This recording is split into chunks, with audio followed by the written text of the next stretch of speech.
বয়স ছিল 14 বছর। অনেক কিছুই বুঝি আমি। আমার বাবা আমার মায়ের বোনকে একদিন সকালবেলা বিয়ে করে নিয়ে আসেন। মা তখন তরকারি কাটছিল। বাবার খালামণি একসাথে ঘরে ঢুকছিল। তখন আমার খালামণি বোরকা পরা অবস্থায় ছিল। আমার মা খালামণিকে জিজ্ঞেস করেছিল, কি রে, তুই আমার বাসায় কেন? তখন আমার বাবা বলে, আমরা আজকে বিয়ে করেছি, এই জন্য সোহাগী আমার ঘরে এসেছে। মা বলল, মানে কি? তুমি ওরে বিয়ে করেছো মানে? এই সোহাগী, কথা বল। বোন হয়ে কিভাবে বোনের ঘর নষ্ট করলি? কেমনে পারলি? আমার ছোট ছোট দুইটা বাচ্চার কথা ভাবলি না? আমার খালা তখন চুপচাপ দাঁড়িয়ে আছে। আমার মা কান্না করে চিৎকার করে আশেপাশের বাড়ির মানুষদের ডাকে, আর দা হাতে নিয়ে বাবাকে বলে, হারামের বাচ্চা, কত জ্বালিয়েছিস, তারপরেও তোর সংসারে ছিলাম, শেষ পর্যন্ত তুই আমার সাথে এমন বেইমানি করলি। আর সোহাগী, তুই আমার বোন হয়ে আমার সাথে এমন করার মানেটা কি? আমার খালা চুপচাপ ছিল। মনে হয় তিনি এসবের জন্য একদম তৈরি হয়ে এসেছেন। আশেপাশের বাড়ির মানুষগুলো সিসি করতে লাগলো। আমার বাবা ধমকিয়ে সবাইকে চলে যেতে বললেন। তাদের বললেন, কেন আসছেন? নাটক দেখতে?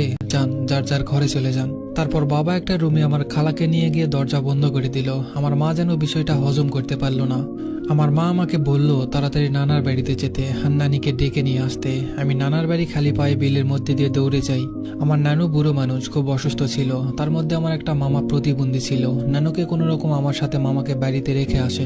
এসে দেখে এই অবস্থা। নানি কি করবে বুঝতে পারে না। নানু রুমের দরজা ভাঙতে চাই, কিন্তু বাবা বা খালাকে ওই দরজা খোলে না। নানু কান্না করতেছে আমার আম্মুকে জড়িয়ে ধরে, আর সোহাগীরে চিল্লায় বলে, তোর উপর গজব পড়বে, তুই কেমনে সংসারটা ভাঙলি, তোর বিচার হবে। সারাদিন ঘরে রান্না হয়নি।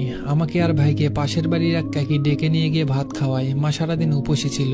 নানি মাগরিবের আজানের সময় চলে যায়, কারণ ঘরে প্রতিবন্ধী মামা, তাকে দেখাশোনার কেউ নেই। আমার ছোট 6 বছরের ভাইকে নানু সাথে করে নিয়ে যায়, আর আমাকে বলে যেন মাকে দেখে রাখি। রাত 9টার দিকে বাবা দরজা খুললেন। দরজা খুলে বাইরে থেকে তালা দিয়ে কোথায় যেন যেতে দেখলাম। বাবা বাইর হওয়ার পর মা খালাকে দরজার এই পাশ থেকে বললেন, কেমনে পারলি তুই এসব?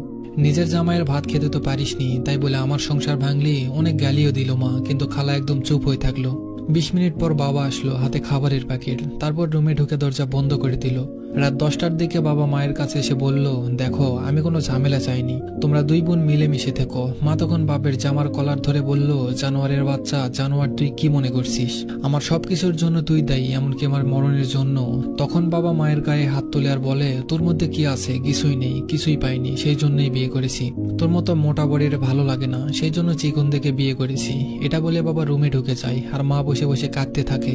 আমাদের ঘরে ঝামেলা অনেক আগে থেকেই। মার বাবার মধ্যে মিল ছিল না। আমার ছোট খালার ডিভোর্স হয় 3 বছর আগে। এরপর আরেকটা বিয়ে হয়, কিন্তু সংসার করতে পারেনি।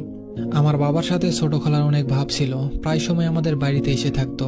আমার বাবা আর খালার মধ্যে এই রংলীলা মা বুঝতে পারে। খালাকে অনেক শাসায়, কিন্তু খালা কথা শোনে না। নানিকে জানাই মা, খালাকে আমাদের বাড়িতে আসতে নিষেধ